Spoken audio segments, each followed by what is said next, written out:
So one of the things that I continually am troubled about as a mental health professional is the absolute lack of effort, funding, and a general sense of apathy towards child abuse.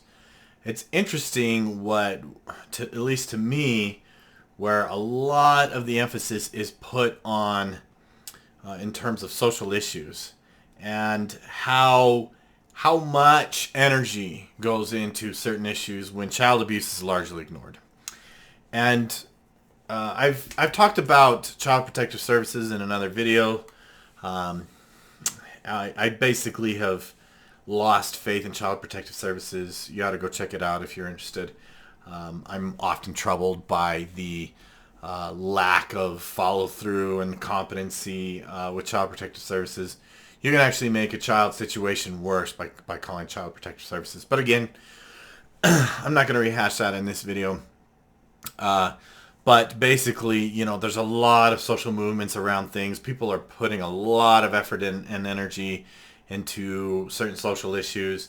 Sometimes I will hear other people kind of push the narrative that certain groups, minority groups or whatever groups, don't have a voice.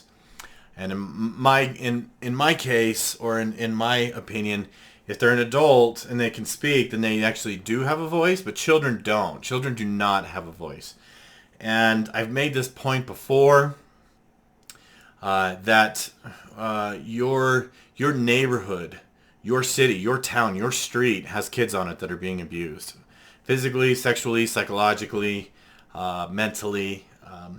And it's hard to know what's worse, but definitely those kids that have their identity or their personality just completely destroyed by a narcissistic parent are the ones that seem to struggle through the duration of life. They just don't have a much harder time recovering from that type of abuse, it seems like. And there's just not enough done about it. Child Protective Services is inadequate at best, incompetent at worst. I don't know what it's like in other countries. I wonder what systems they have in other countries. If you're overseas somewhere, if you're not in the U.S. and you live in a country that has a good system for child abuse, I'd really love to hear about it. So maybe leave it in the comment section below. It would be really interesting to hear another perspective if there are countries out there that have at least better working systems than we have. And I've said this to even people in the community, right? We have kids that are being abused, right, in our own communities. And I was really troubled when one individual answered with, well, those are American kids. Huh? Why are certain kids more deserving or not deserving to be protected or abused than others? That one does not compute for me. But unfortunately, it was just kind of a reflection of the general just apathy in the community. I really, really wish that we would put a lot more of our efforts and our energy into greater processes for protecting kids from abuse. Child Protective Services needs really good, competent, qualified people who can do assessments, screenings. Social workers need better protection.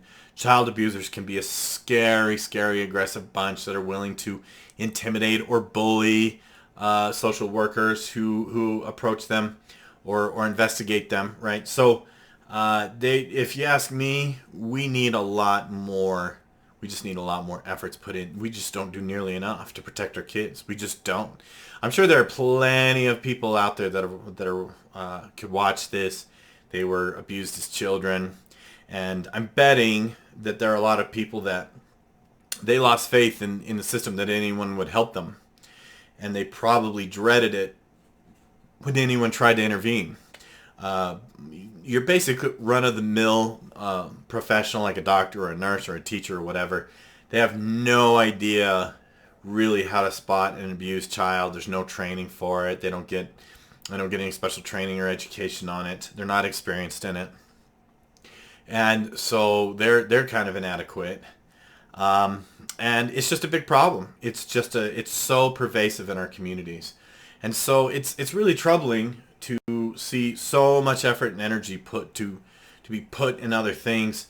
I guess I guess too, it turns out, because I saw a short video or snippets of a video where there are apparently certain individuals that are trying to make pedophiles a sexuality, or it's a sexual mind, a sexual orientation that doesn't have a voice. And kids, unfortunately, this has to be said. Um, Kids cannot give you consent. And so, to those folks, I would like to ask, why do you see kids as objects that you can just take advantage of? When did the child give you consent to do that to them? So I know that's a fringe minority, but again, when I hear this, they don't, certain people don't have a voice. I heard this, pedophiles don't have a voice. It's a sexual orientation type thing. Well, the real people that don't have a voice are kids. And so that's just kind of my take. The hardest part about my job is seeing kids that I just know that I won't be able to help. I've had many instances where I called Child Protective Services where I felt like it was just flagrantly obvious that there was child abuse going on, and it was just case shut, open and close, done, for no apparent reason. So I really wish that we would get on board more fully with that. So definitely want to hear your thoughts in the comments below. I definitely too for those of you that have that lived through child abuse as a child and struggling to work through that. I have another channel on empowering yourself. I teach empowerment on my other channel. It's called Wisdom and Brews. I'll try to put the link in the description below. I'm not very good at that type of thing, I'll be honest. But thanks for watching, and we'll see you next time.